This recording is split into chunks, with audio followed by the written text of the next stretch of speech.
Good afternoon, everybody. On behalf of the School of Sanskrit Philosophy and Indic Studies, Goa University, welcome you all for this monthly online guest lecture organized by the research scholars of our school. The title for the day is the talk for the day is The Free Subject, Autonomy and Moral Agency in Kant by Professor C. A. Tomy. He is a professor of philosophy at University of Hyderabad, India. The event, along with the contents in the chat box, are being recorded. Please keep your microphones on mute throughout the lecture, and after which there will be a Q&A session. Now, I would like to invite Sagar to deliver the welcome address and formally introduce the speaker. Over to you, Sagar. Thank you, Bhavna. Uh, Professor Tomy is a professor of philosophy at University of Hyderabad. He has previously held academic positions at the Indian Institute of Technology in Delhi and Kanpur, and as well as Goa University. He joined the Department of Philosophy at the University of Hyderabad in 2018. His primary area of research and teaching include the philosophy of mind, cognition, and the philosophy of language. And he has also extensively written on the nature of consciousness, self-knowledge, and published in esteemed journals such as Journal of Indian Council of Philosophical Research. And along with that, I would also like to welcome School of Sanskrit, Dean of School of Sanskrit Philosophy and Indic Studies, Professor Sanjot, and other faculty members, research scholars, and all the uh, attendees of the this meeting from the university and outside the university. And now back to you, Bhavna.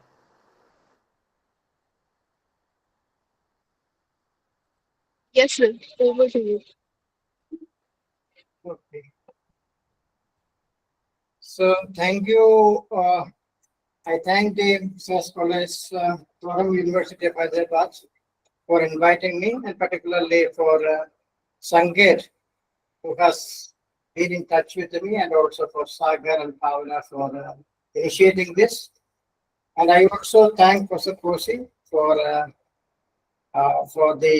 his presence and for encouraging these scholars to, for these kinds of organizing these sort of talks.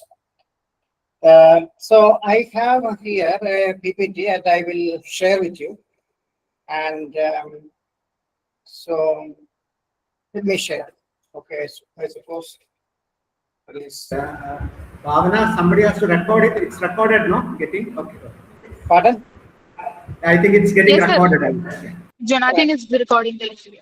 Oh, all right. See, I have a feeling maybe the way, of course, we have got a question and answer session.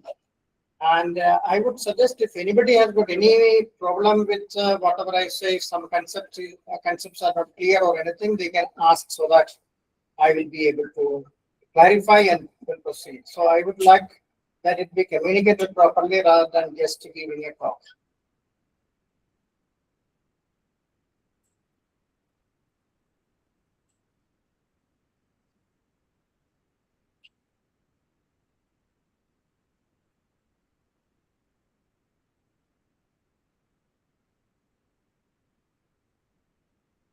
Can you hear? Can you see this?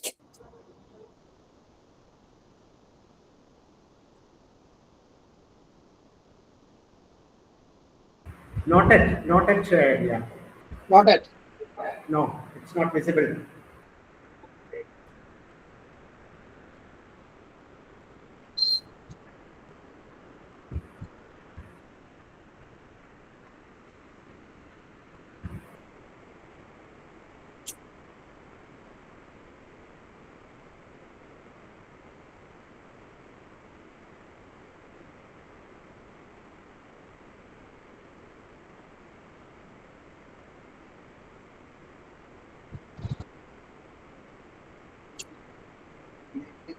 Because of some permission issues, it will be switched.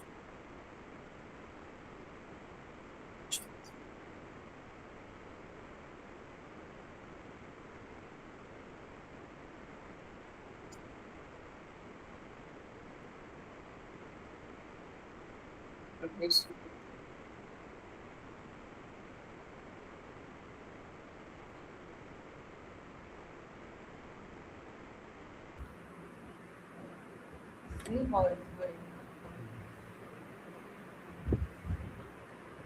I'm shaking it is.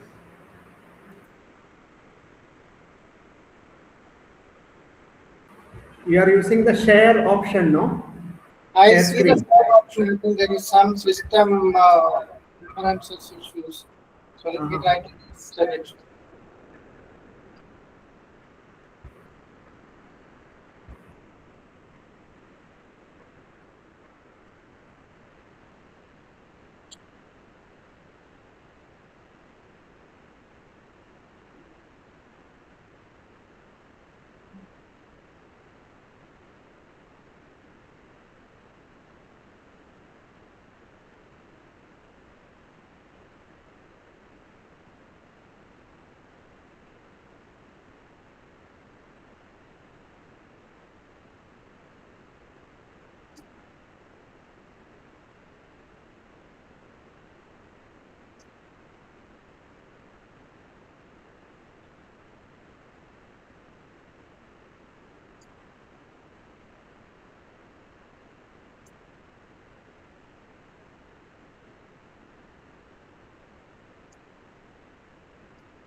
Otherwise, you can send it to Jonathan and he can perhaps share it with all.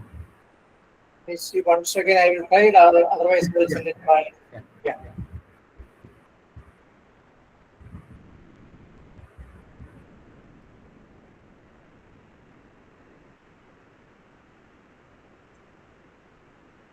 I think there is requires some screen recording. What I will do is that I will share it with you. I will send it to you so that you can share it from there.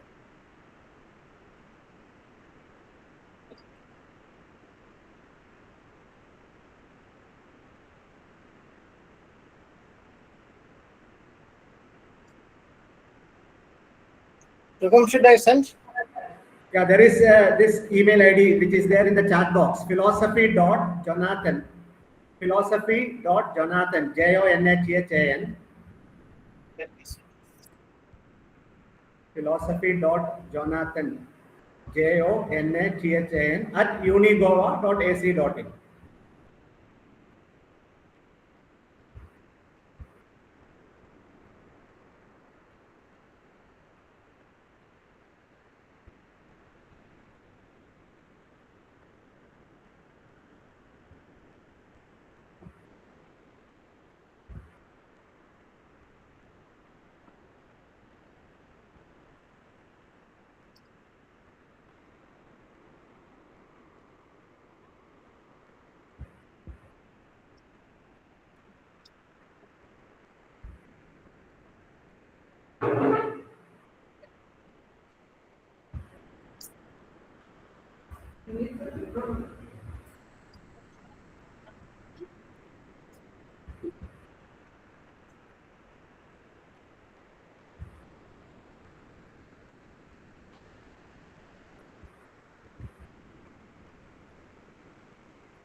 So it is sent. Just see whether it has come or not.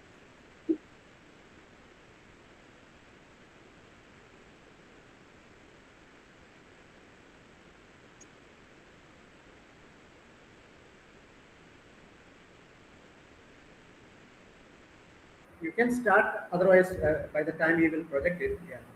All right, all right. Yeah. So, as it was announced, the topic of my talk is on subject and freedom. Basically, it is titled Free Subject, Autonomy, and Moral Agency in Kant. Now, we know in ethics, particularly with regard to free will, there are three positions.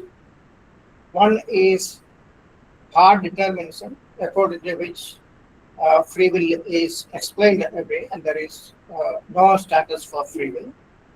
And the second is that there is free will, and also, but free will and freedom is incompatible, which is a position that is taken by libertarianism. And the third is compatibilism. And we can classify Kant as a compatibilist, who will argue that freedom as well as determinism both are possible in the world. So the position is this compatibilist position that Kant is holding, and this is what I want to explain here: how freedom is possible in a world where the the laws of determinism is at work. And we know the only thing, only the kind of entity that can be called free or attributed freedom is a subject. Therefore, our concern would be two concerns. That is about the concern of what the subject is, and also the other concern is what freedom is and how the notion of freedom leads to moral agency. So the central question, as I told you, is what makes a subject free in a world governed by deterministic laws. So that is why here we have to understand three notions that are here. One is the notion of the subject, the notion of freedom, and how they are related. But the problem that we face here is Kant does not have a single or a unified conception of either subject or freedom. There are different notions of subject as well as different notions of freedom. So therefore, our major concerns here is to understand what are the various ways in which Kant is employing the notion of subject, and if there are different notions of the subject, which is the notion to which we can attribute freedom.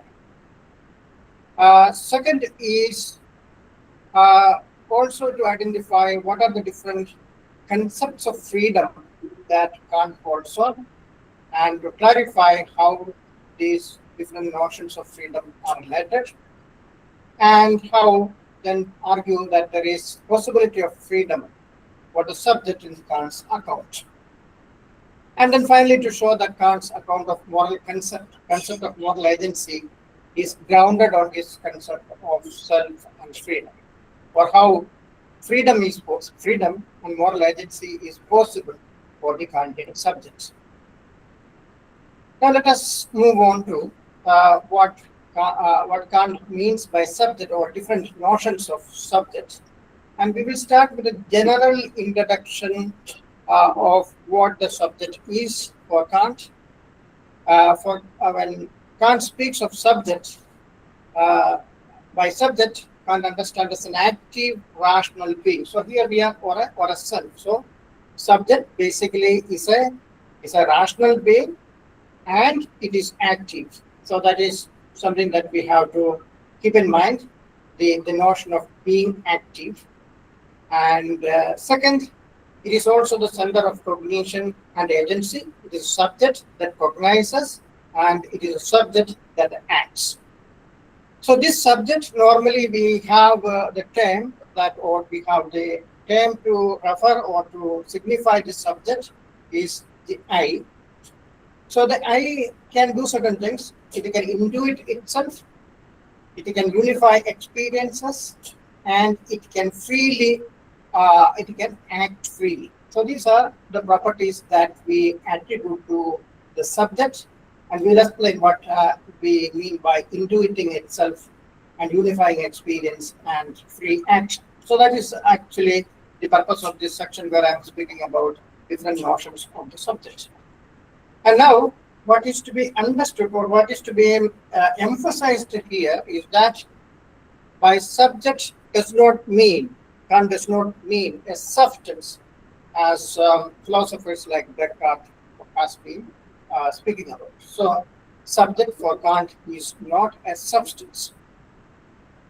Now, now, now there are three important notions of or concepts of subject in Kant. One is the notion of empirical subject, second, the transcendental subject, and third, intelligible subject. So now, the empirical subject, so we shall first try to see what Kant means by empirical subject. Now, empirical subject is self as intuited through the inner sense. So now, according to Kant, we know that Kant has got different faculties. Because some of the faculty, like some of the faculties are interesting, whatever that is, what we will touch upon will be discussed here. One is the faculty of reason, other is faculty of understanding, and the third is faculty of sensibility. So these three faculties are there. And right now we are concerned, when we are going to speak about intuition here, we are primarily concerned with the faculty of sensibility. So roughly speaking, we can say intuition for Kant is the representations of the sensibility. And one particular feature, an important feature of the representations of sensibility, is that it is immediately related to the object. Okay? So this immediate representation that is immediately related to the object is called an intuition. So intuitions of sensibility or representations of sensibility that is immediately referred to, or without any mediation, without any without any medium, it is connected to the object or refers to the object, then that representation should be called intuition. So now the idea is that self can be intuited. That means, for us, where the Kant is concerned, the sensibility itself has got two parts. One is the inner sense and the other is the outer sense. Through the outer sense, we come to know or we intuit the external objects, and through the inner sense, we are intuiting the states of the self or states of the soul or internal states, internal mental states.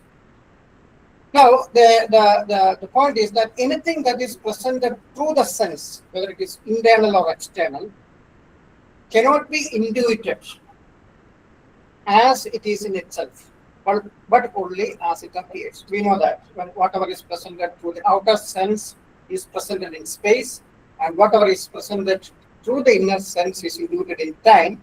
So whatever is presented in space and time is not things as they are in themselves, but as they appear to us. So the empirical self, so therefore Kant believe that empirical self is constituted by intuitions of the mind's inner states. So various inner states are there that we come to know through our internal intuitions or awareness of what is happening within, and that is what constitutes the empirical self. Now, this awareness of the self, Kant has got a term that he calls apperception. Apperception basically means consciousness of oneself. And he says it is a simple representation I. Okay, or this is a representation of I, or I is the result of consciousness of oneself. Now, if you are going to speak about a subject in general, that is not speaking about a human subject or non-human subject in general, if we can speak about, okay, there are two possible ways a subject in general can intuit. We are not here speaking specifically about human beings. The subject as such. One way of intuiting itself, okay, that is self-actively or spontaneously, through the representation of I alone. So I is the representation of the self, or representations or which can be identified as the self, and that self-actively intuit itself means, the representations, or okay, it is not only about the self. So that means through the intuition, the self itself is being produced. That is one way of understanding it. The other is through passively through inner sense. Now here, I think we have to understand two ways that Kant is speaking about intuition. Intuition, as far as human beings are concerned, he is attributing intuition to sensibility. And we can also think of a being that whose understanding or whose intellect intuits. So such a being has got intellectual intuition. On the other hand, a being that has got only a subject like human being has inner sense and also outer sense, and its intuitions are through the sensibility. So sensibility, according to him, is a passive faculty in the sense it can receive the representations only when the objects affect it. Whereas on the other hand, an active faculty can produce representations on its own. So that is a difference between these two faculties. So the understanding is an active faculty, or intellect is an active faculty, and it functions spontaneously.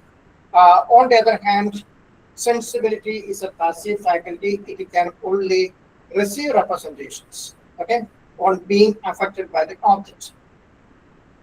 So as an intuition, let us say as a representation, if the apperception I alone produces all the representation that constitute the intuition. So intuition is basically a collection of representation that is directly related to the object. Okay. So suppose the intuition alone intuition self-actively produces all the representations that is going to constitute the object, or whatever it is, or inner objects, or whatever it is. Then the subject's intuition would be an intellectual intuition, because the intellectual intuition would be an active intuition, and through intuiting, the object of intuition is produced. So through the intellectual alone, so one important thing is that one important aspect that Kant speaks about his intellectual intuition is that in intellectual intuition, we can know the subject as, or subject or the object, whatever it is, as it is in itself. Whereas on the other hand, in the sensible intuitions, we cannot know the object or the subject as it is in itself. Now, the question right now is that whether human subjects intuit itself through the inner. See, the idea is that human subjects intuit itself through the inner senses.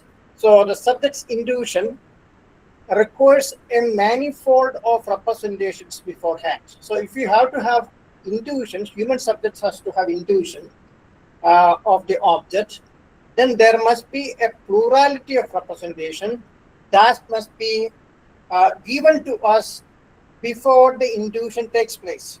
That is, so the intuition through the inner sense. Now we are concerned here about the intuition of the self. So the intuition through the inner sense, if it has to take place, then the manifold of intuition has to be given beforehand. Only then the intuition can take place. So Tomy, now, just 1 minute. Can you? Yes. Yeah, it seems that the PPT you have sent has not reached him.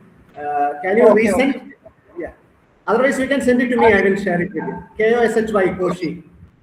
KOSHY. Yeah, I will send it.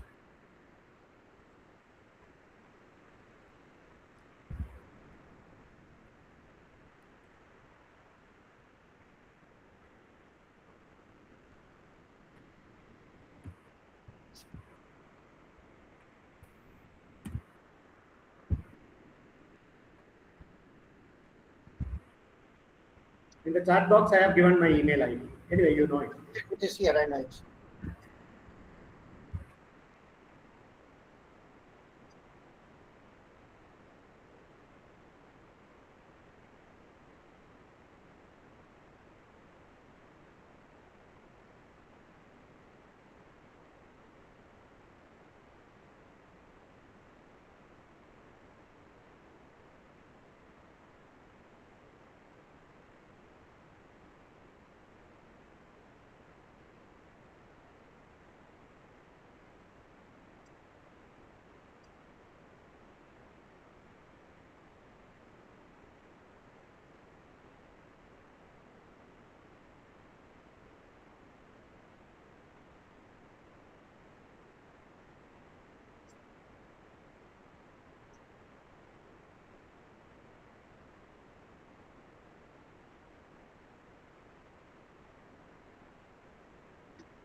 Did they get questions?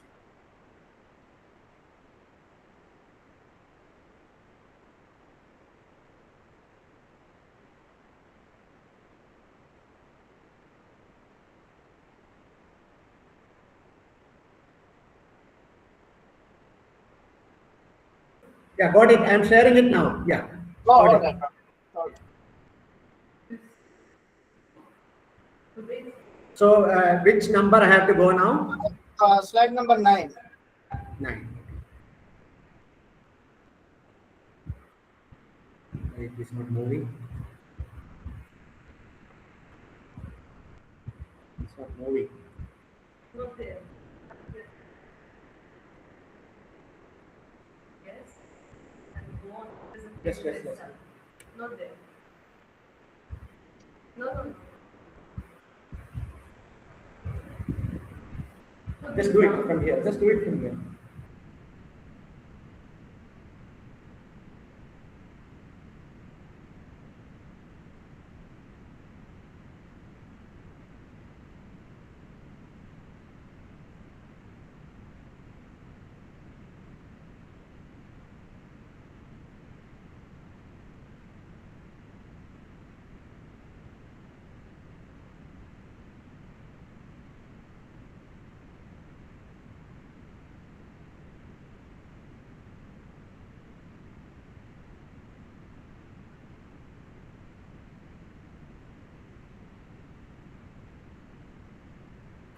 Yeah. Can you see the presentation, Tomy?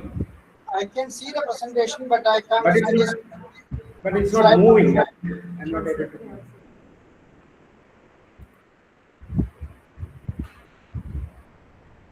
Presentations PDF.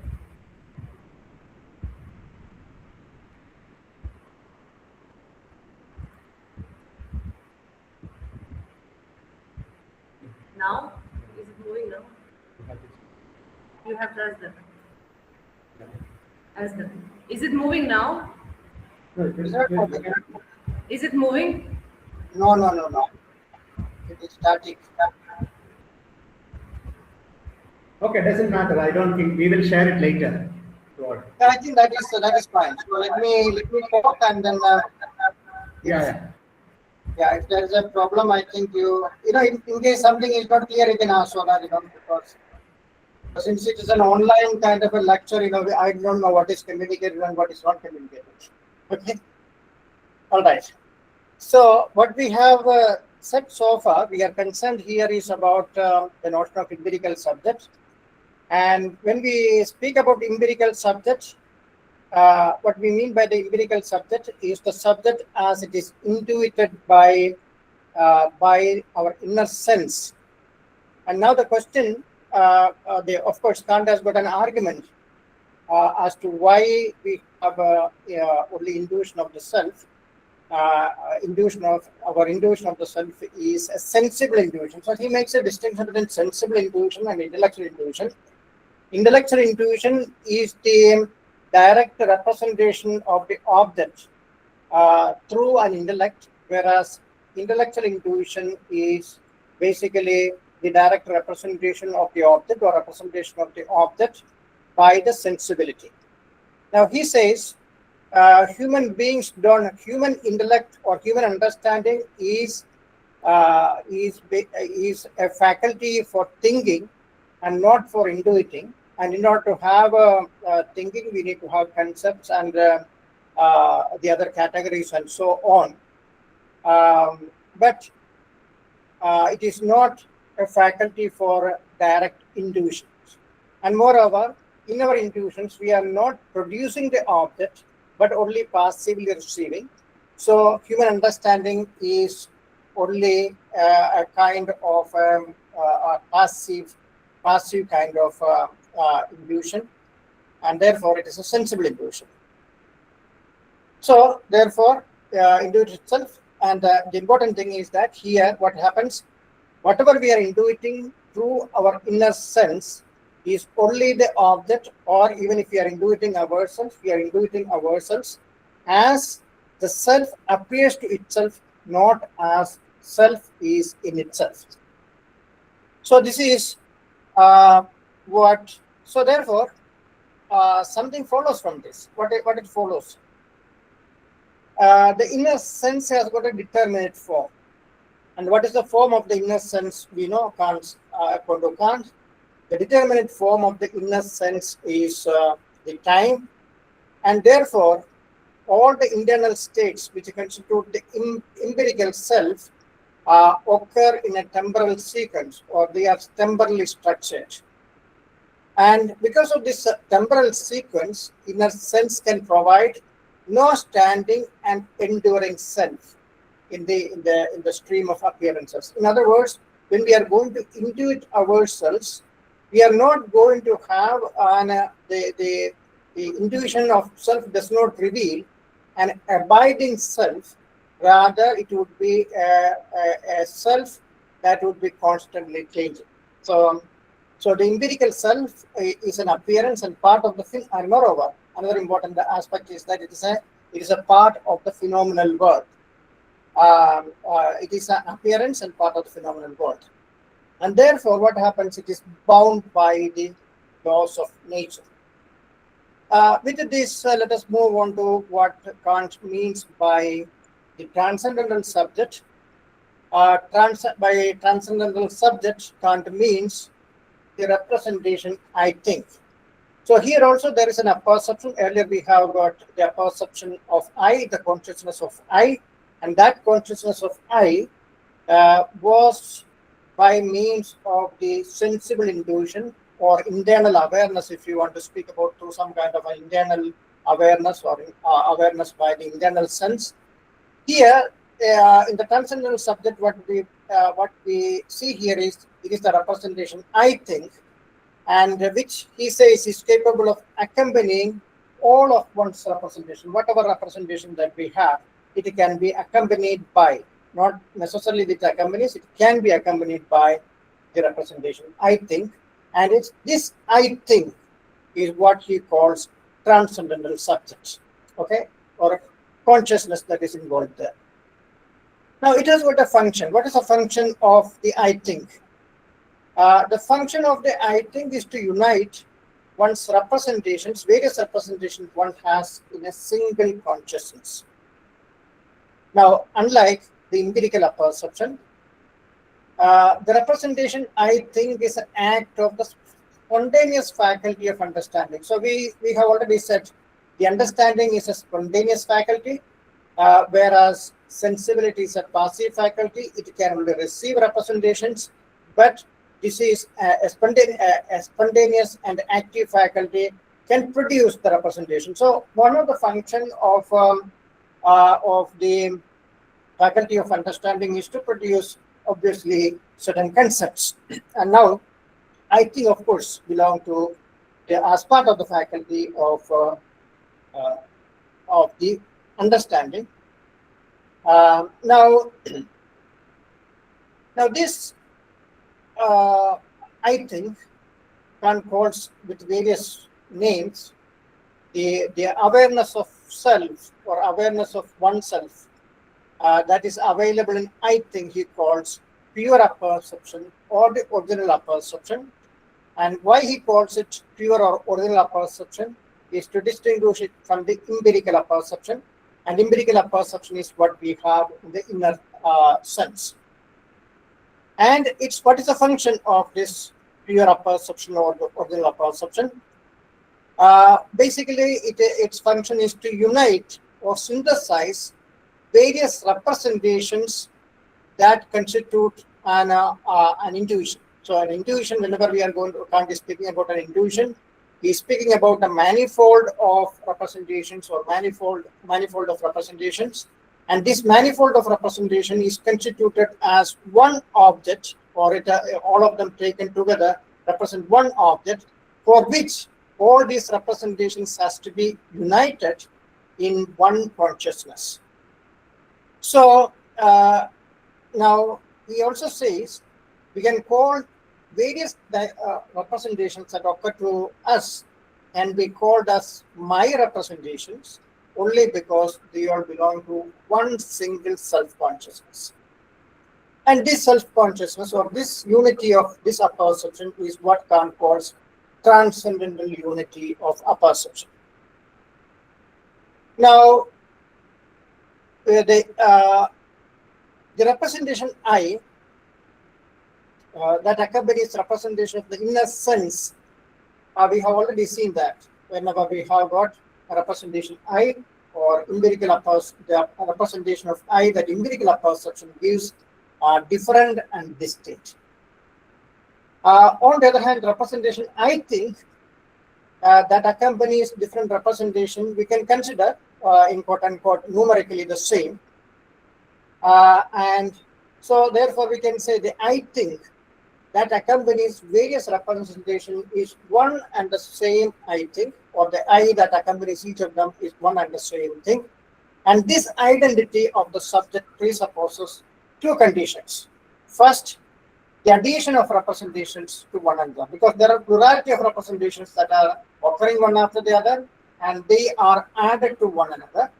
And as a result of adding them together, we have a certain kind of a synthesis, and that the synthesis, the resulting synthesis, we are conscious of that synthesis. These two things happen, and if these two things has to occur, then we have to think about a numerically identical self. So for the I to unite different representation, I must remain the same. Therefore, there is certain sort of identity there. Now, the intellectual consciousness, I in the representation I think is purely intellectual consciousness of being. So earlier it was empirical consciousness, but here Kant would be speaking about the consciousness of I or consciousness of oneself is an empirical consciousness. And now in the synthetic original unity of apperception, that is the I think. In the I think I am not conscious of myself as I appear to myself. Okay? Nor can I say it is the I as I am in myself. Okay? It is not whether as I am, because whenever we are going to speak about the appearance, there is also the idea of thing in itself. Can we say this I as it is represented by the I think is the I as I am in myself? Kant denies both. He says here in the I think I have got only the awareness that I am. It is an intellectual awareness. So therefore, this representation I am is basically a thought. Thought we know that belongs to the understanding, and not an intuition belonging to the sensibility. So therefore, it is basically the intellectual consciousness of one being. Now, we are moving to the third notion of, let us say, the self, which I called here as the practical self. And so before moving further, let us make a distinction between two kinds of world that Kant is speaking about. One is the world of appearances. And in order to have the world of appearances, we have to receive representations through our sensibility. And similarly, when he is going to have a certain kind of concept of himself through the appearance of his nature, that is through sensibility, he can have only an appearance of himself there. Okay, he cannot recognize how he is in itself in the world of sense. So whenever through intellectual, through sensible intuition, we try to recognize or intuit ourselves, we have got only the cognition of things as it appears to us. Now, in addition to this world of sense, we can also think about a world, an intelligible world. You know, how do we understand an intelligible world? Now, we know that for Kant, because the world of sense, there is a noumenal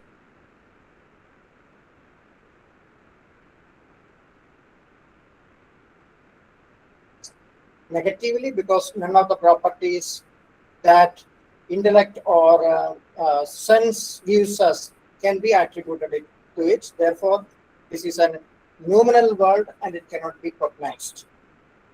The world of things as they are in themselves, independently of sensibility, is what we call noumenal world. And so, as we said, it can be understood only negatively. Now, but we can think of a pure hypothetical, pure understanding that can access this world. Though we cannot access this world, we are thinking about a pure understanding. We are hypothesizing, we are assuming such a being is there, and then thinking about such a being access this world, okay, the noumenal world. And then we call it an intelligible world. So from our point of view, both intelligible world and noumenal world is same, but the difference is that we can understand it only negatively, but a hypothetical pure understanding would be able to understand it in a positive way. Okay, what it is, it will be able to say. And such a world we would call as intelligible world. Now, the human subjects, now because of these two worlds, world of sense and world of intelligible world, human subjects can view themselves in two different ways, two different standpoints. One, we can think of ourselves as the members of the world of sense. The world of the sense is nothing other than the natural world. We are members of the natural world. And we can also conceive ourselves as members of the intelligible world. That means as part of the noumenal world, there, of course, we are being conceived positively by a pure intellect. Okay, so the pure intellect will be able to specify what are our properties and features as belonging to the noumenal world.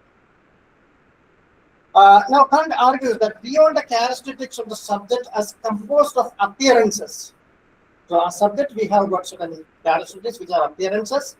So, the subject must necessarily assume something else as lying as its foundation, namely his I, such as it may be in itself. That means to say, though we are considering it ourselves as an I, as an appearance, there is also something there, I as I am in myself.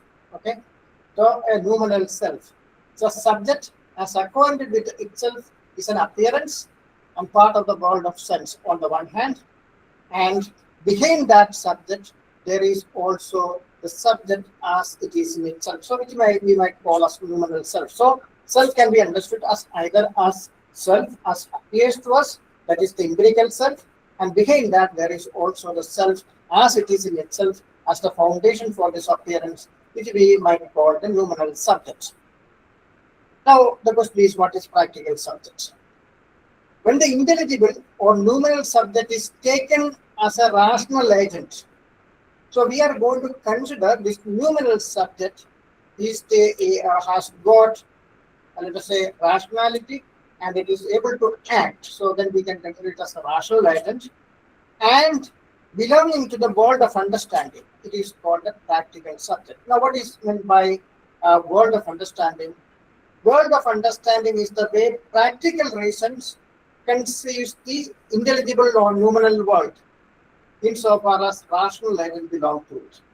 Which means to say, when we are going to place the subject, the numinal subject, in the intelligible world, and the practical reason. So that's a distinction between practical reason and theoretical reason. The function of the theoretical reason is basically to understand the phenomenal world. Okay, what is it? See, whatever is provided by the sensibility has to be cognized through the understanding and reason, and that is what we call a theoretical reason. It has to be contrasted. It is contrasted with the practical reason. Practical reason, by practical reason, we means reason at work when we are going to speak about morality, okay, and freedom. That's what we call practical reason. So basically, practical reason is in a different sense. We can say practical reason is the will as determined by the reason. Okay, so that is what a practical reason is. Now, the practical reason conceives the intelligible world insofar as rational beings belongs to it. So, when practical reason is acting, it conceives the intelligible world has got as members certain rational agents. So that is what we mean by a world of understanding. Now, the practical subject is a rational being characterized by pure self-activity or spontaneity. That means the subject that belongs to the intelligible world can initiate action by itself, that is spontaneously, without having any constraints. That is what we mean by spontaneity and self-activity. As a pure self-activity and spontaneity, the practical subject, as a member of the world of understanding, is free, autonomous, and morally responsible agent. Now, Kant argues we must posit such a subject. Why we should posit such a subject? To make sense of freedom and moral obligation. So, Kant, in one sense, Kant's idea is to we do claim that we have got freedom, and we do attribute moral obligation to human beings, and how to make sense of this. And in order to make sense of it, we need to posit a world of understanding or an intelligible world. That is, and we should consider ourselves as members of the world of understanding. Now, let us come to the notions of freedom, and primarily we are here concerned with two notions of freedom. And these are interconnected. The two notions of freedom, first is transcendental notion of freedom, and second is practical notion of freedom, and they are interrelated. Now, this transcendental notion of freedom is actually something that is developed in the critique of pure reason, and practical freedom is developed in the groundwork of metaphysics and critique of pure reason, practical reason. Now, this practical freedom itself has got two aspects. One is negative freedom, which is nothing but the absence of certain kind of constraints, and positive freedom as autonomy, or is self-legislation. We'll explain it later. Now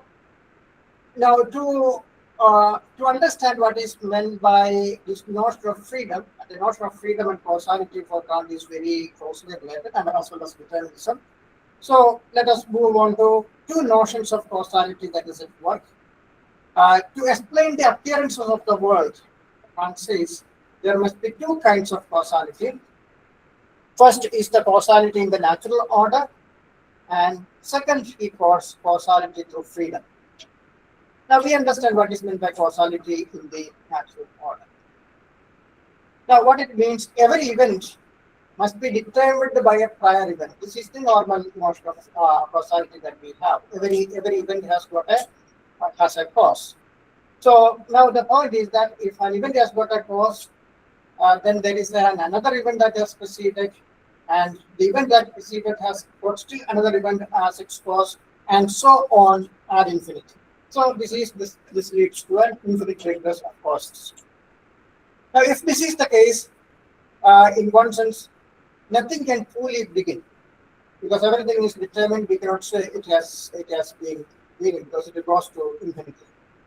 Yet, we understand we do have the notion of beginning of events.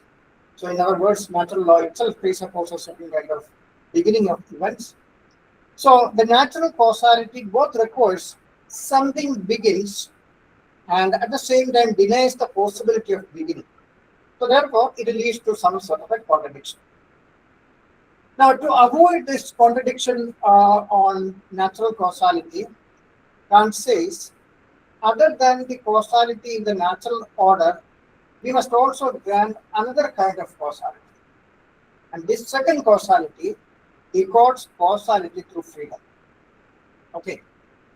Now, what is the peculiarity of this causality through freedom?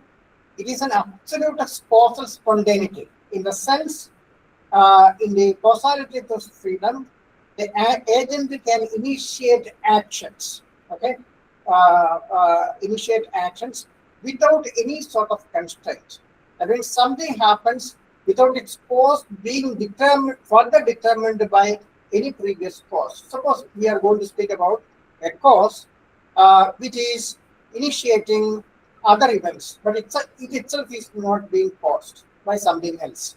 Such a causality, he calls it causality through freedom. And it is a spontaneous causality in the sense it is not determined, it is not passive, it has actively produced the event. Such a spontaneity can set in motion a series of events.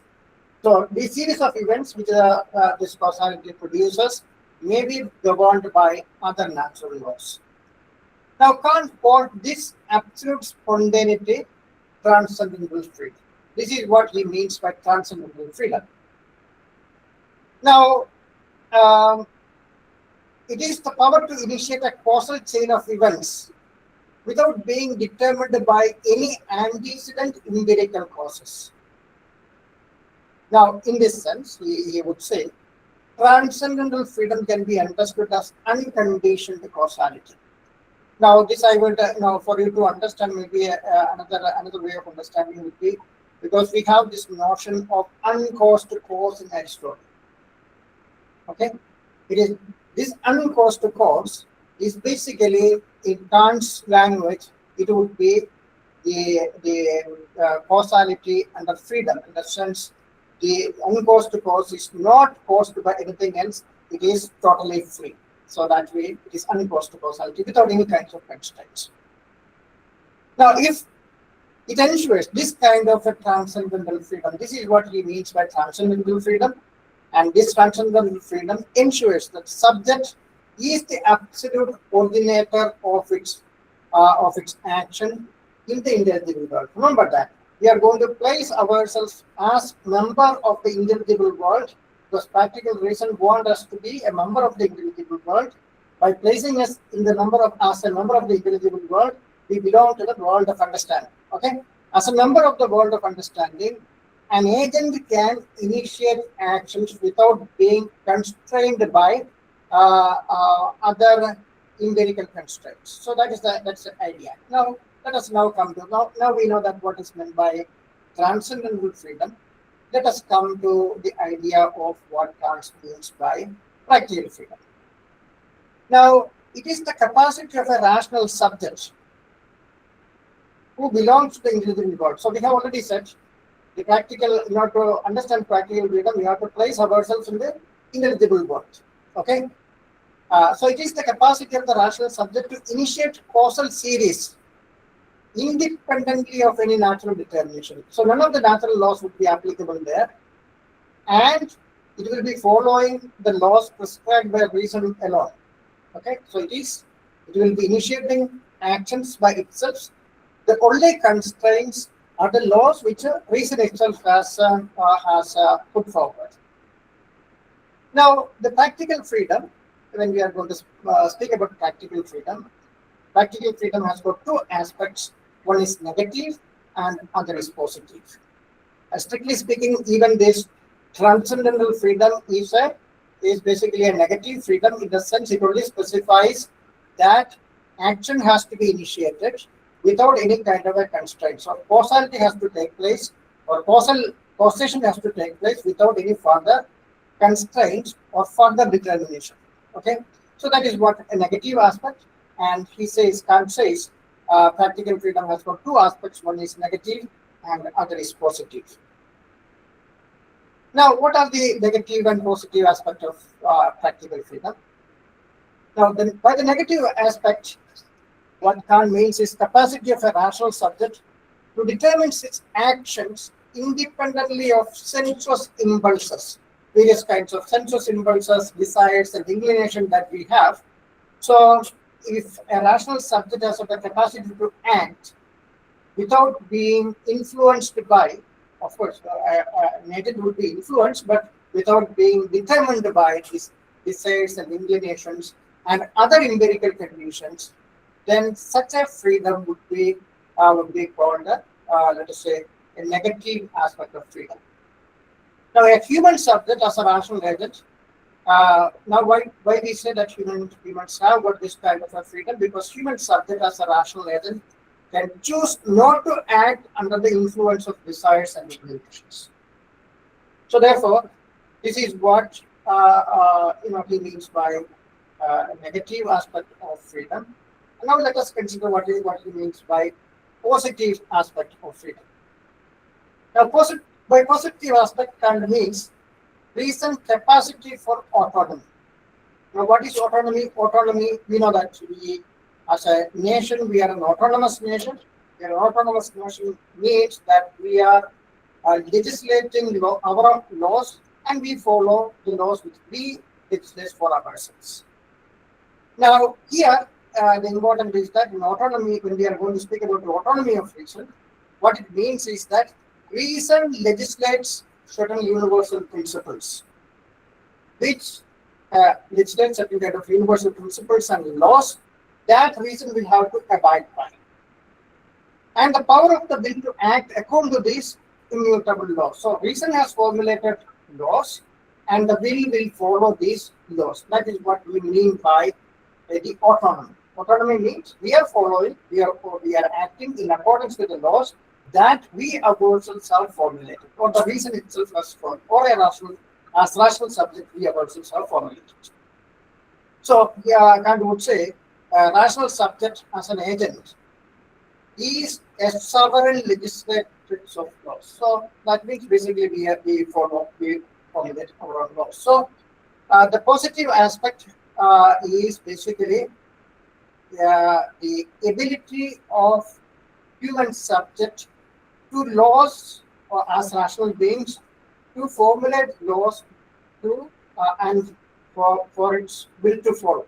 Okay, that is the positive aspect of freedom. Now we have understood these three notions of the subject, and also to the different notions of freedom. Now let us look at what is the whether which notion of the subject we have discussed can be free. Now we know that empirical subject is part of the phenomenal world, and being part of the phenomenal world, all its actions are determined by prior causes. So therefore it is governed by deterministic laws. Therefore, the empirical subject cannot be attributed freedom. Okay? So that means if we are going to consider, when we are going to speak about freedom, freedom is not something that can be attributed to empirical subjects. Meaning that whenever we are going to speak about an action of an organism, whether human or otherwise, all its actions, all its behavior can be subsumed under certain kind of empirical laws. Okay? Laws of nature. Now, what is transcendental subjects? Transcendental subject, we have already said, is a formal conditions that make cognition of the objects possible. Okay? Its main function is unification of various kinds of representations. So it neither acts or initiates any causal chain. So therefore, we cannot attribute freedom to it. And if we are going to attribute freedom to it or going to consider it as an agent, we are going to make a category mistake. Now when we are going to speak about the intelligible subject or practical subject, and Kant locates freedom only in the intelligible subject as a rational agent belonging to the world of understanding. So it is not to the transcendental subject and not to the empirical subject, but only to the intelligible subject that Kant is attributing freedom. Because such a subject is not an appearance in time subject to the natural causality, but a thing in itself considered positively as a self-active and spontaneous being. So we are going to consider this subject, which is in the intelligible world.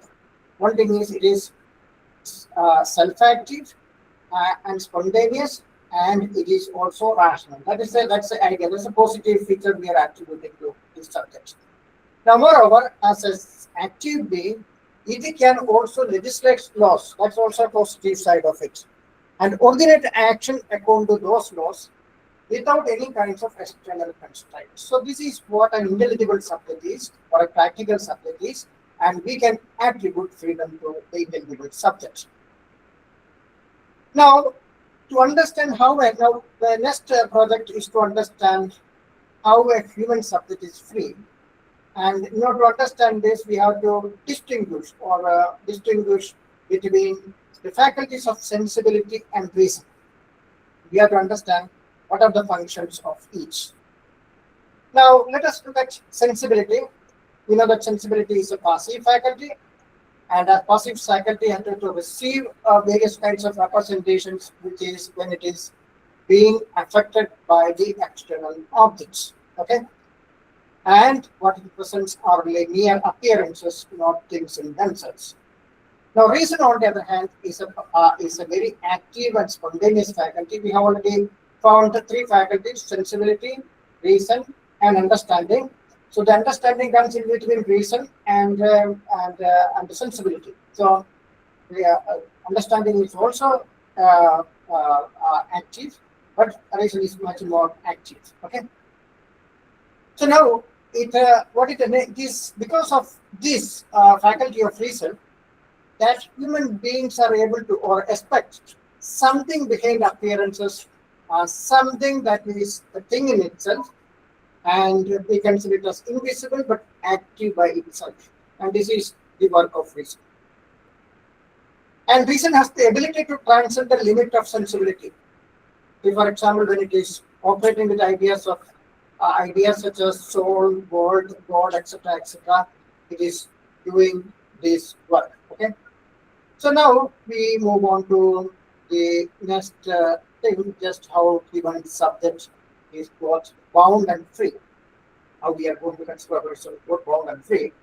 Reason distinguishes the world of sense from the world of understanding. We have already seen the world of sense as well as the world of understanding. World of sense is the empirical world, and the world of understanding is the world when we are going to consider the nominal world as being understood by a pure understanding in a positive way, and the practical reason considers ourselves as members of the world of the invisible world. That's the world of understanding. Now, a rational being has got two standpoints from which, particularly here we mean a human being, has got two standpoints from which it can consider itself as a sensible being governed by the laws of nature. So this he calls autonomy. Autonomy means it is the opposite of autonomy. In the autonomy we are following our own rules. So reason is following its own rules. That is where it has got autonomy. When it is following the laws of nature, the laws which is bound by the natural world, it is autonomy. So, as a sensible being governed by the laws of nature, we don't have freedom. And as an intelligible being governed by the laws of reason or autonomy.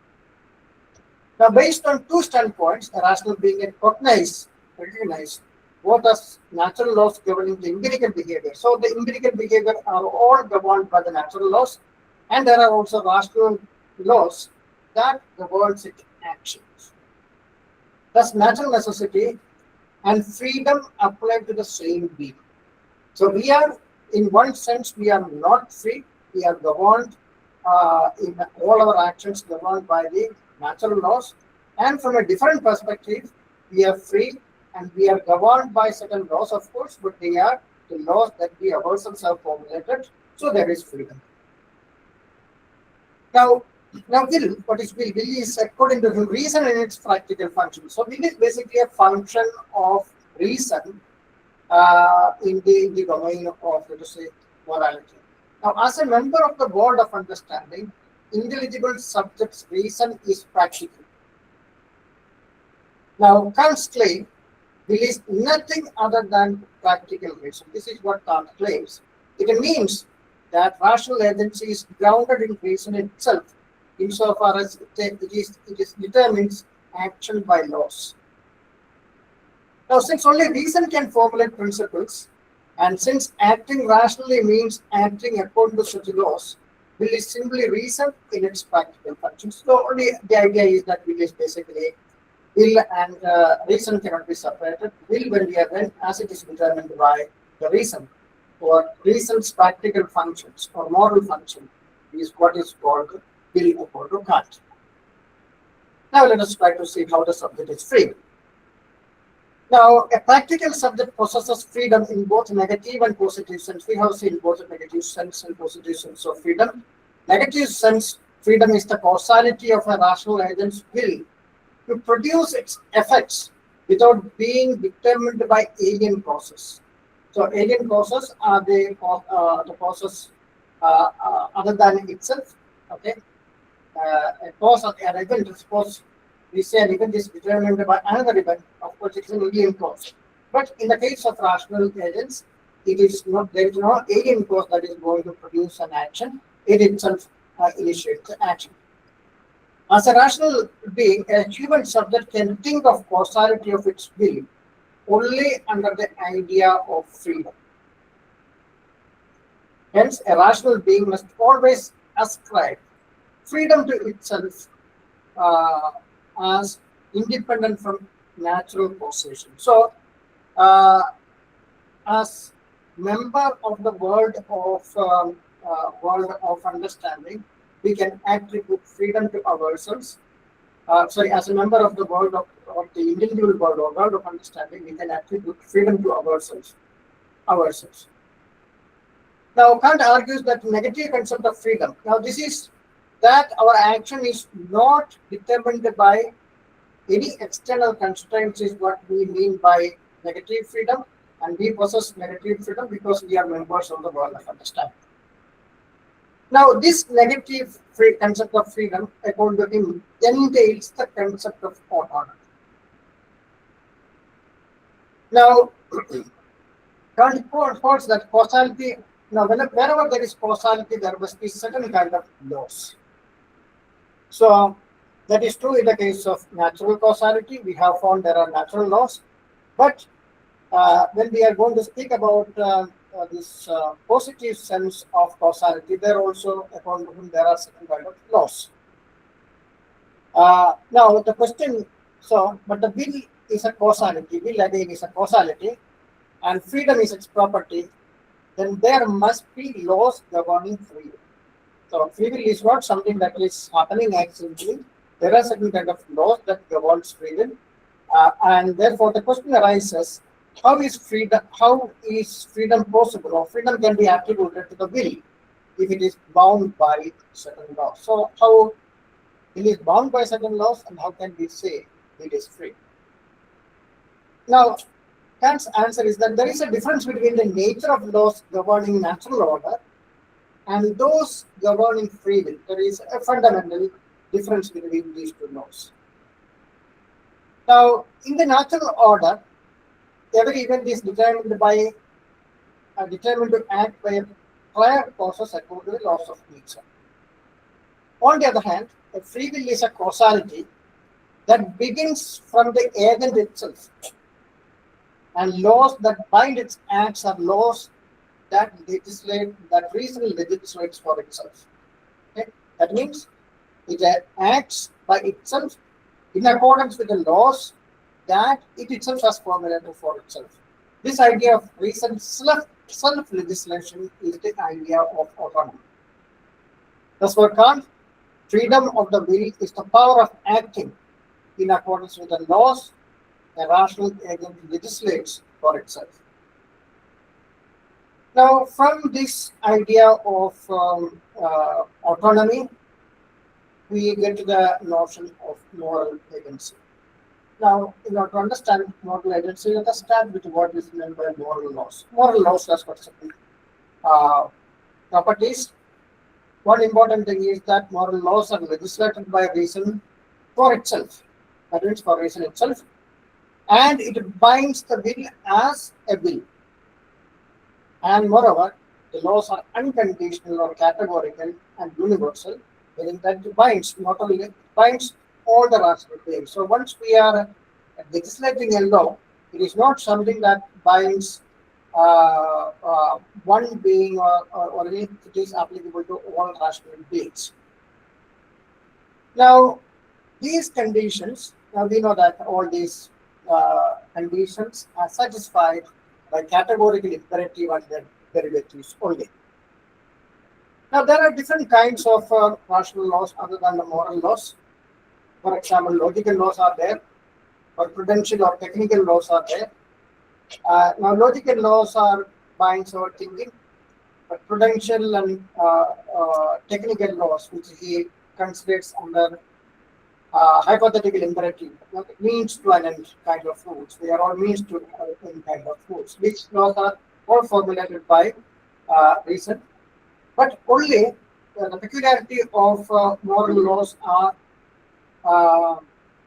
they are the reason has as these rules formulated for itself. The concept of autonomy, according to him, entails the universal principle of morality or categorical imperative. Now he says these categorical imperatives. So now the question is that how the universal principle of morality is applicable or acceptable as a synthetic. It is a synthetic proposition for him. So the universal principle of morality is a synthetic proposition, and as a synthetic proposition, for a synthetic proposition, or as an example of a universal principle of morality, he gives the following example: an absolutely good will contains within itself a maxim that can be built as a universal law. This is about the notion of a good will. Now, Kant argues, now by analyzing the concept of why it is a synthetic proposition, he is trying to argue, by analyzing the concept of good will per se, we cannot arrive at the concept that its maxim can be built as a universal law. Therefore, so any synthetic proposition to be possible, whether a priori or a posteriori, predicate concepts must be added to the subject concept. So there must be the subject concept and the predicate concept must be somehow added. That is why this happens in the case of above proposition. Therefore, it is a so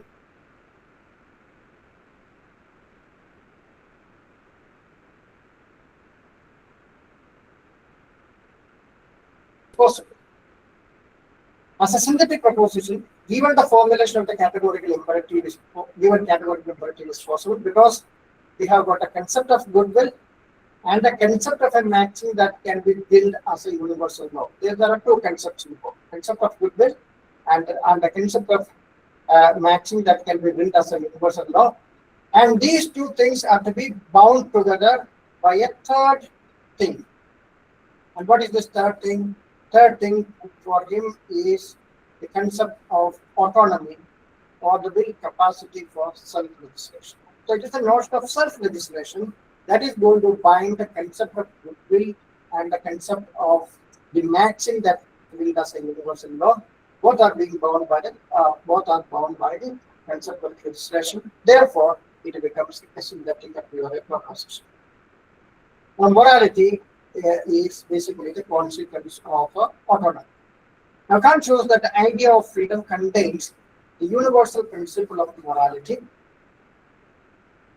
which serves as the sovereign principle of all actions of a rational being, just as appearances are subject to the laws of nature. Okay? So human subjects consider themselves as free uh, uh, when as rational beings they transfer themselves into the world of understanding. So therefore, what we have seen so far, and just including what we have seen so far, is that uh, we started with three notions of the subject: the empirical subject, the transcendental subject, and intelligible subject. And we were arguing that we cannot attribute freedom to either empirical self or transcendental self, but freedom is attributed to the intelligible self or practical self. And this freedom itself can be understood in two sense: the negative sense, which can be derived immediately from the transcendental notion of freedom that we have.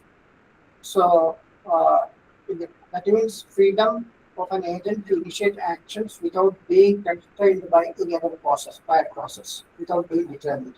That's a negative concept of freedom.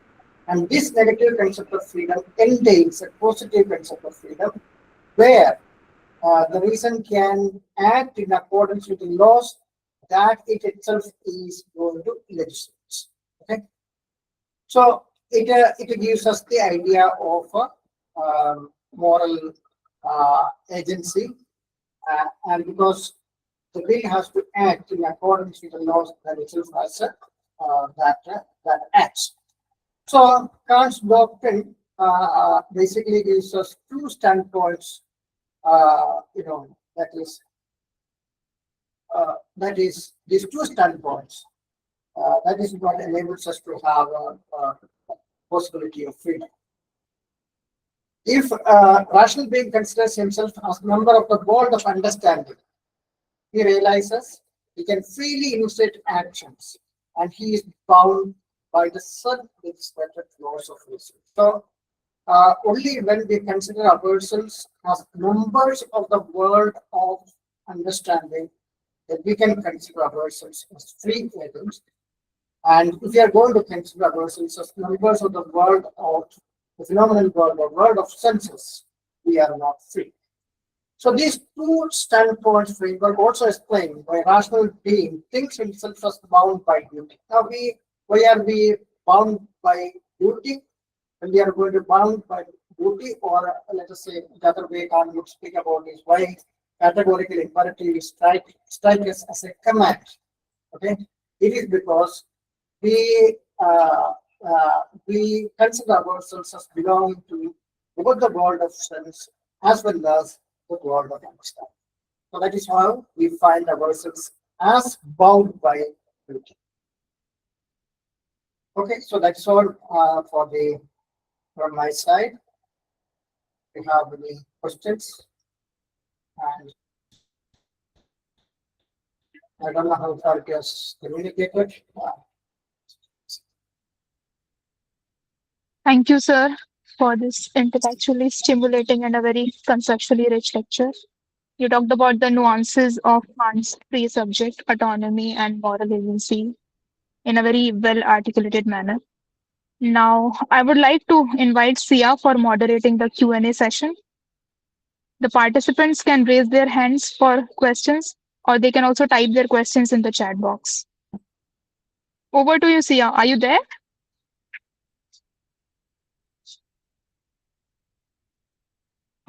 Sia, are you there?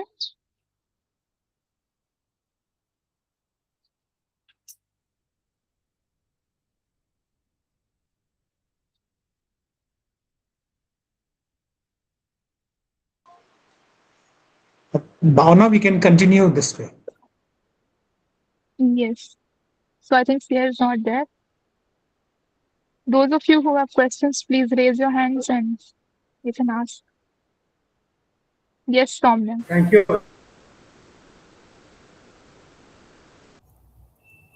Pranam, Please sir. ask your question.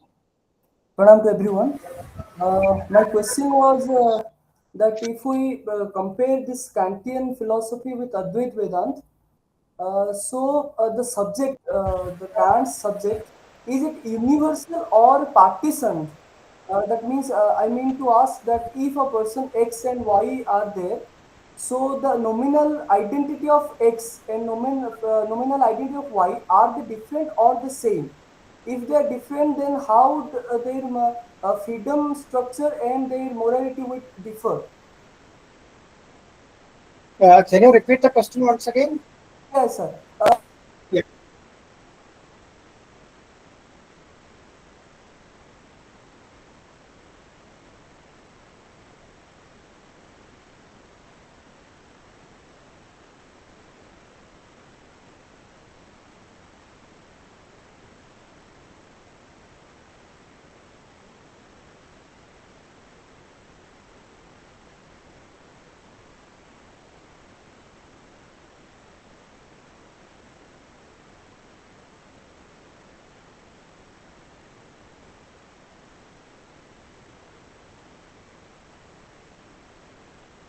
The question was not clear to me.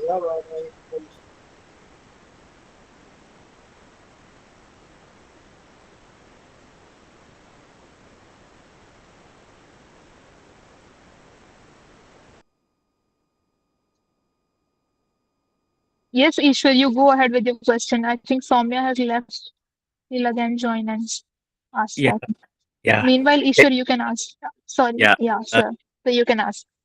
okay, thank you, Tommy, for very stimulating paper. I just wanted to know that you have talked about this uh, sensible or empirical domain and intelligible domain, faculty. Yeah. So, laws of nature versus autonomy. So, but we know Yeah. that apart from this natural world and individual, there is a realm of culture or society. So there are also That's a world of social laws, which are independent yeah, of individual being. So how actually, yeah, and there can be yeah, culture and social structures that can yeah, enable autonomy. Uh, just Kant was also product of that enlightenment, that actually yeah, yeah. enabling culture.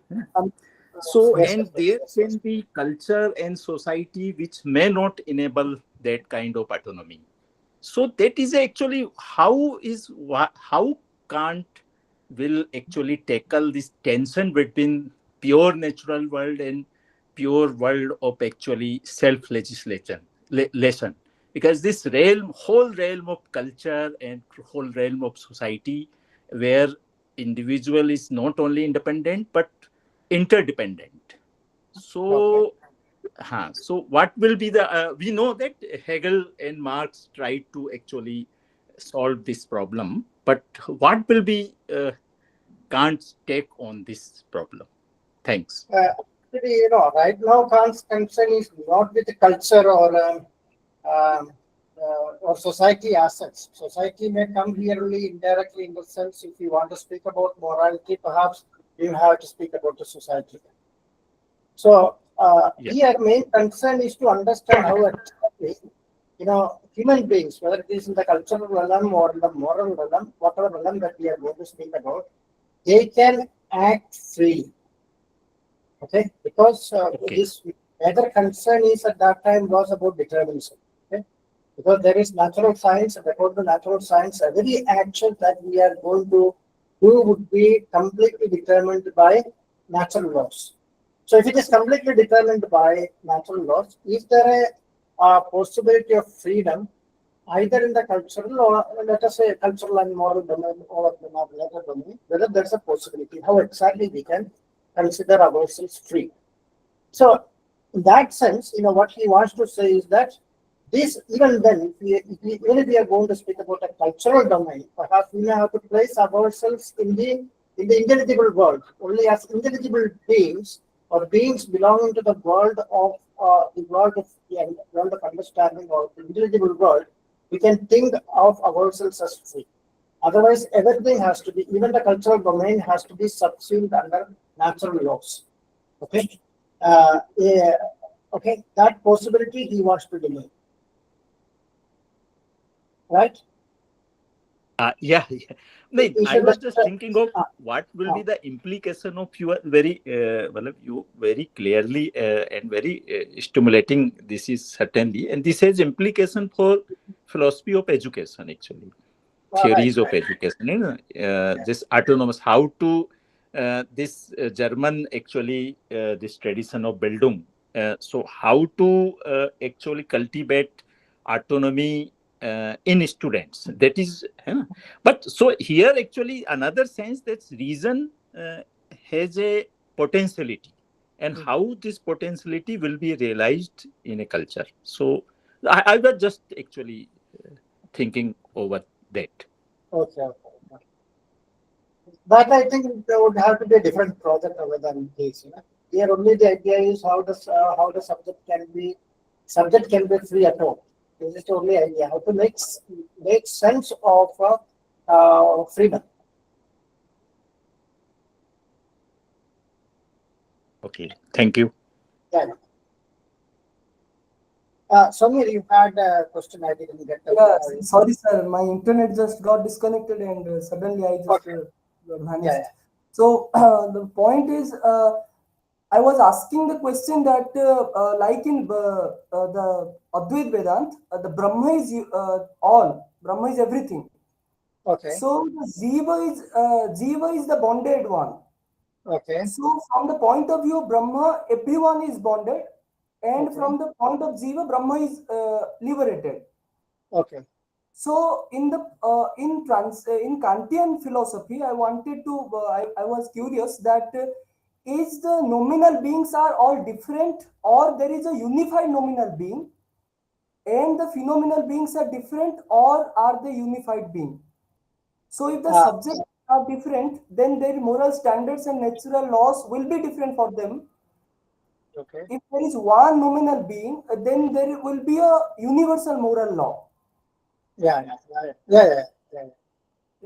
Actually, because when we are going to speak about, let us say, this numinal being, what is this numinal subject? Let us say this numinal subject. Numinal subject is basically, you can consider it as reason in a very abstract sense, right? Reason as it is in itself, whatever it is. Okay. Yes. Subject as it is in itself. You are right. The laws that the certain human subject is formulating, because it is a human subject as such. Okay? Its formulating would be universal. Okay. They are all universal laws applicable to all human beings. So any rational being, whatever rational being there are, all of them, all their wills will have to abide by these laws. Okay. So in other words, you may have come across this idea of the categorical heredity, where we speak whenever we are going to act, the action has got a maxim. The moment that we are acting, we are also legislating. We are saying the maxim is applicable to all, everybody, equally, not only to us, but everybody. So that is why he is asking whether this maxim can be universalizable or not. So when we are going to we are performing an action, there is a maxim behind that action, and we are also universalizing that act. Trying to claiming, at least there's a claim of universality of that maxim. Now the question is that whether it can be universalized or not. If it can be universalized only, it would be a moral action. So for him, any moral principles would be a universal moral principles. Subject legislating, it doesn't mean any individual subject, because we are here speaking about the human subject in general. Sir, will it not be a case that if there are different kind of subjects and their morality would be like contextualist, means their context would be different. Like in Sankhya philosophy, there are various kind of Purushas. So their liberation process are also going to be different, very different. So if there are various kind of nominal beings, and how if I am doing something and I try to convince others that it's a universal law, then would not that be a narcissist or something like that? You are asking me whether there are when there are universal laws and there are different empirical beings, the context will be different. Therefore, these universal laws can it be applicable or not? Right? Yes. Yes, sir. Okay. Yes. So the idea from the Kantian point of view, the idea would be that see, categorical imperatives are the universal laws, but there are also, it is not only the categorical imperative, the derivatives are there. It's not only categorical imperative. Because for the particular context it is to be applicable, we have to derive certain kind of laws that are applicable to the context. That is what we are going to apply.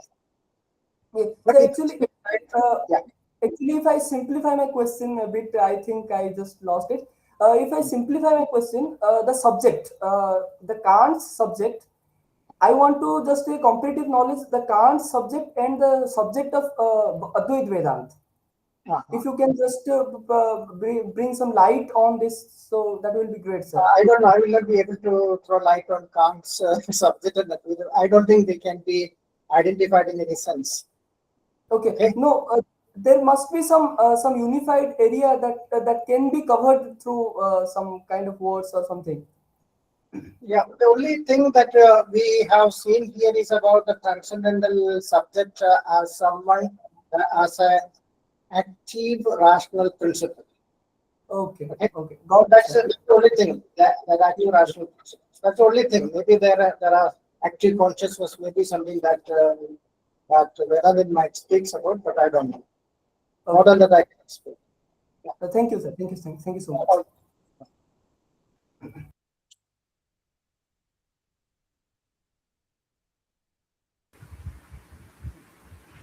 Thanks, Tomy. I couldn't listen towards the end because the power went off here, so I was totally disconnected towards the latter 15 minutes, 20 minutes.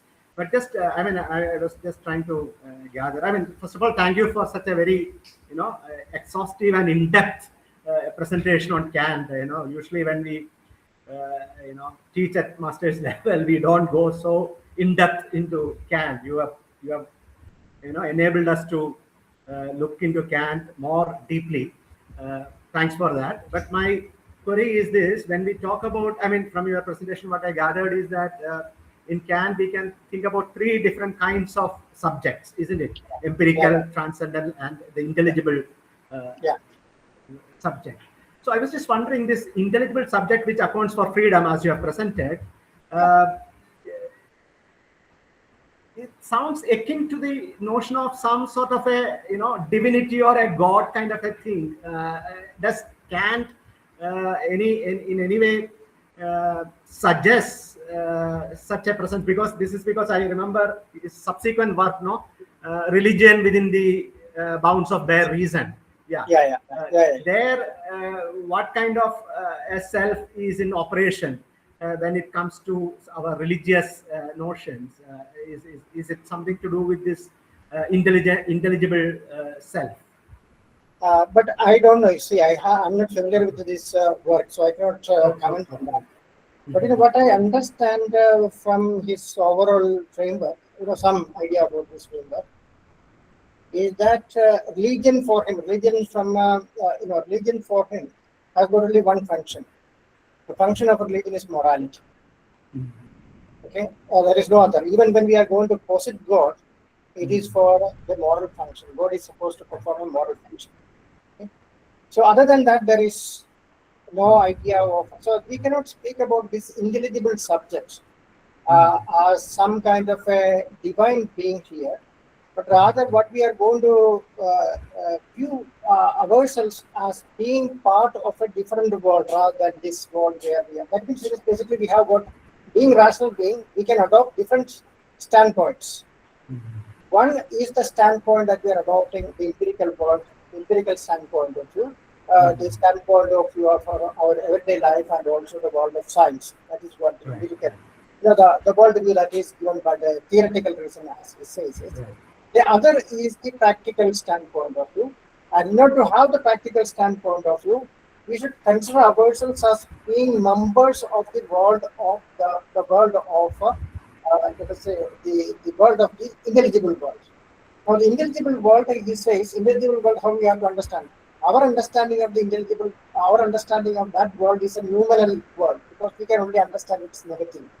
So we are positing another being, let us say a God. Okay, this is only a posit. That such a being can understand or cognize or positively understand the numeral world. Because we don't know its attribute, such a being might know it. Right. So that kind of a world is what he calls an intelligible world. Now what is happening? Practical reason, as practical agents or agents who are dealing with our actions, who initiate action and freedom and so on, we place ourselves as members of the individual. Okay. And such a world is what he calls the world of understanding.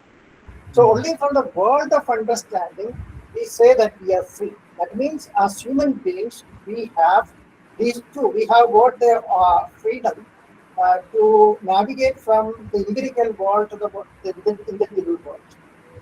Okay? So from that point of view, that is, it is basically two different perspectives that we are taking. We are going to take the empirical perspective, absolutely no freedom.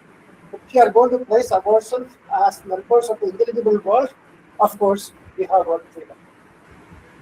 Then we can initiate action because this is basically the idea. This transcendental freedom that comes from nothing other than Aristotle's notion of unmoved mover. Yeah.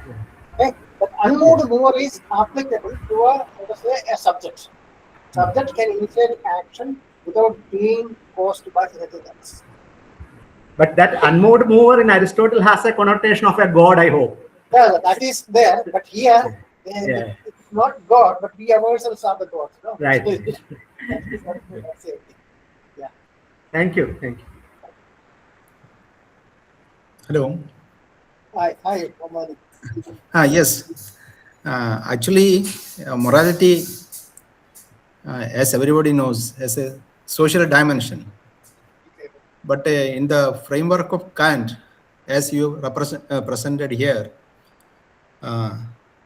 this social dimension is addressed from the point of individual self. Yeah. This is a move from individual selves to the social. If you bring social dimension there. But there can be a view which looks other way around. For example, hair.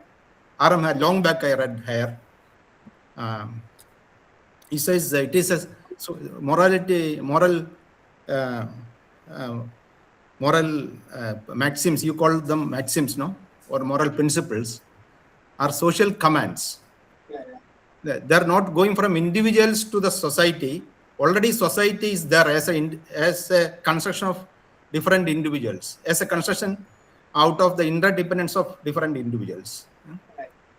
So Kant moves. I'm not saying Kant is wrong or Hare is right or someone like is right, but there is an alternative view to this.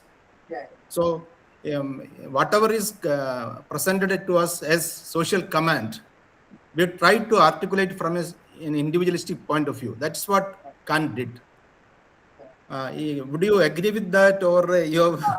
I don't agree with that because I don't also agree with this premise. Maybe I haven't communicated it properly because here I don't think that Kant is telling that we are moving from the individual to the society, because Kant's concept is about a rational subject.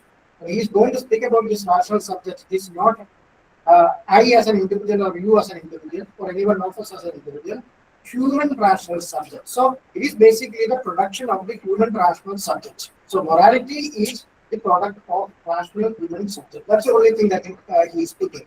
So even if there's a social, even if you are going to consider morality as social commands following here, it would be, Kant would say, yes, this may strike you as social commands because all of us, or the human beings, or human self in general, has constructed this laws, or legislated them. Because legislation of the laws presupposes the other, but other is always presupposed. Is it okay, normally? Did you hear? It's okay. It's okay. Thank you.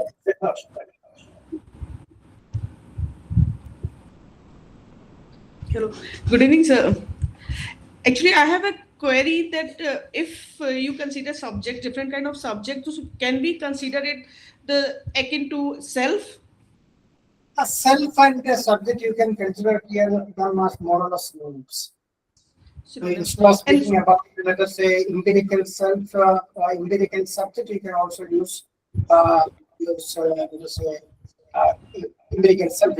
Instead of empirical subject, you can use empirical self. Everywhere you can use replace. We have synonyms for it. Yeah. Okay, transcendental self we consider as a autonomy. We act as per autonomy or rational part of rational being. We are consider it as a transcendental self, and empirical self in the sense of um, sensuous world.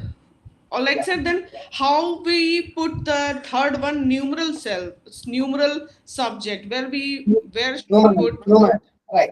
See, let us understand it in this sense. See, now Yes, as per Kosi sir also asked, but I have also some doubt in this one. Then where should I put this numeral self? Well, while we have these two, the free and non-free. Now let us first understand what is meant by Kant's understanding of let's say appearance and the noumena. Yes. Everything that is presented to us, see the world that we see around, okay? With our eyes, with our whatever with our sensibility, all of them are part of the phenomenal world or world of appearances. Now Kant would say behind this world of appearance there is also a thing in itself which is not accessible to us, but we can think about it. Okay? So the idea of a noumenal world, this is what thing in itself is what we call noumenal. Okay? And this noumenal world is something that we can think. We can think because there is absolutely no contradiction in thinking and noumenal. That means the things as they are in themselves, independent of our perceptions, independent of our perception. That is a noumenal. Now, when we are coming to self, okay, we remember we speak about this famous experiment that Hume has conducted. Was trying to say, when I tried to enter into myself, I did not encounter an abiding self. Instead, there are various kinds of sensation, perceptions. Okay, that is what we have encountered. So, what Hume was trying to do, Hume was trying to find self within himself. So, self is being considered as an internal principle. So, he is trying to see what self is, what kind of if there is an abiding principle within himself, he is trying to discover that. And what he finds? He finds only some sensations, feelings, emotions, and so on. No abiding self. Okay? What is this self then for him? The self for him is nothing other than this bundle of the various kinds of impressions and ideas. Okay? And it is this bundle of impressions and perceptions which Kant calls empirical self. That means these are various internal states that are occurring within us, which we are trying to access through our internal sense. You might call it introspection or whatever it is, but Kant is calling them as internal illusion. Through internal illusions, we encounter various states which are occurring within us. Okay. So this is what he means by empirical self. And this is about the Kant, what is happening whenever we are going to intuit something that is internally apparent, we can know them only one after the various states, we can know them one after the other. So they are all sequentially ordered.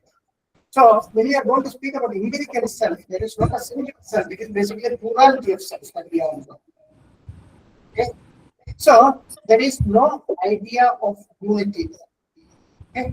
So this is what. So I am aware of myself. I have got an aware consciousness of myself, and this is what he calls apperception or empirical apperception. Let us call it as empirical apperception or sensible apperception, because I have come to know it through my internal sense.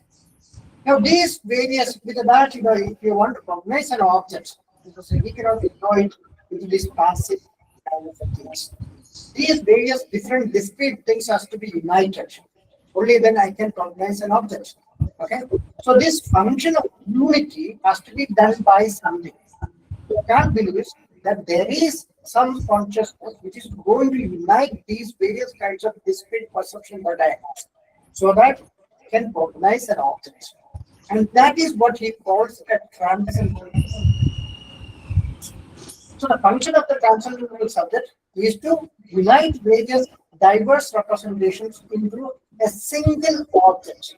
And also we are assuming, we have to presuppose that this consciousness which is going to unite these various kinds of representations into one is single. If you are not assuming that it's one and the same, it cannot do the act of adding or synthesizing this.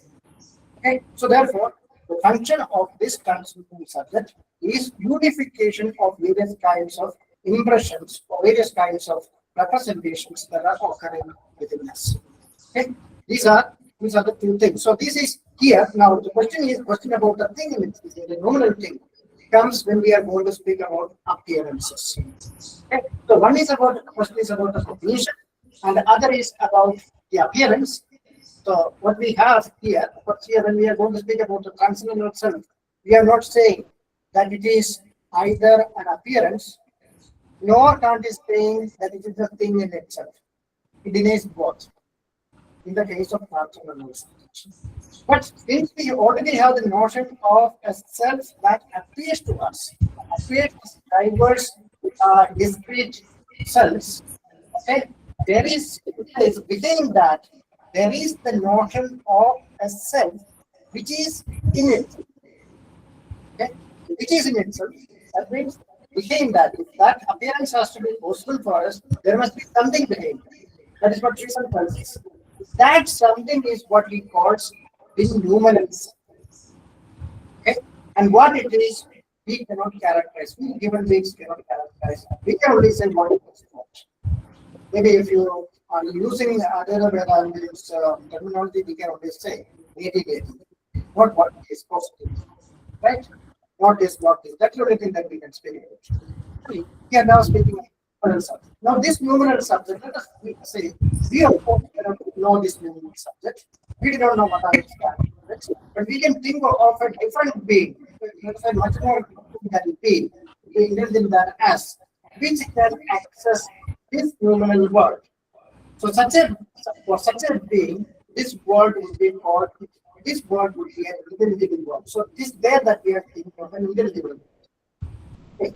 Okay. Even this intelligible world, okay, we can consider ourselves as being member of that world. Then we can attribute certain kind of properties. Let's say the intelligible subject, the subject that belonging to the intelligible world is a rational being. It is an active being. It can initiate action, etc. That is such a being is what we mean by a numeral subject or an intelligible subject. And as far as practical philosophy is concerned, we call it as practical subject. So it means that Thank you very much. Yes. Numeral self also carrying this transcendental self also in itself. Transcendental subject? Numeral self, if we talk about numeral self, it's unifying transcendental and empirical sense, or no, its function is different. It has absolutely no role of unifying. Transcendental and numeral selves are completely different. We don't have to. We shall not make an attempt to connect them.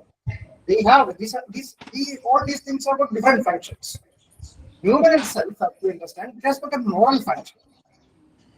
Whereas on the other hand, the transcendental self has got a cognitive function. The functions are different. Yes, thank you very much. If there are any other follow-up questions, Professor C.A. Tomy, thank you, sir. If you could please share your email address in the chat box. I think further questions could be handled there as well. So on behalf of the School of Sanskrit Philosophy and Indic Studies, I extend a big thank you to our speaker for today, Professor C.A. Tomy. I also extend thanks to the Dean of the School of Sanskrit Philosophy and Indic Studies, Professor Sanjot Paivednikar, Professor Koshi Tarakan, for adding so much value to these sessions, all other faculty members of the school, all research scholars at Goa University, all participants, faculty, students, and others from Goa University, and all those who helped in the poster design and publicizing this wonderful talk today. The recording of this lecture will be posted on our school's YouTube page, which is Philosophy at Goa University. And we will be back soon with another online guest lecture next month. So thank you very much for joining us, Professor Seaton. Thank you. Thank you. Thank you. Special thanks to Jaya and Ali also for joining. Thank you. It was such a pleasure listening to you, Tomy. Thank you so much. Thank you, Koshi. Thank you, Bambari, for listening. And Ishwar was also there. Thank you. Thank you. It was a good talk. Thank you.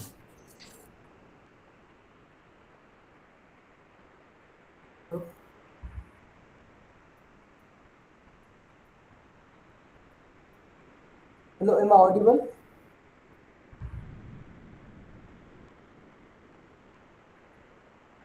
Yes, Soumya, you wanted to speak something? Yes, sir. Yes, sir. I just wanted to, Pranam, sir. I just wanted to ask that I came to know about this session by Facebook post. Okay. So further notifications will be on Facebook, right? Yeah. Of course, we will send. But you can also contact. You have the email ID of Jonathan now or myself. Send your email ID or WhatsApp number. Something we can. Okay. Send I you don't separate. have. But definitely, it will be there on the Facebook. Yeah. I'll next. I'll. Okay. So, thank you, sir. which university are you from? I don't have, sir. Which university are you from? Yes, I have done my philosophy from IGNO. Okay. So in the chat box, my email ID is there. You then send me an email. Otherwise, you just note it down. It's Koshi, K-O-S-H-Y. K-O-S-H-Y. At unigoa.ac.in. At the rate? Unigoa, U-N-I-G-O-A. I'm writing once again in the chat box. Okay, sir. Thank you. Thank you for that.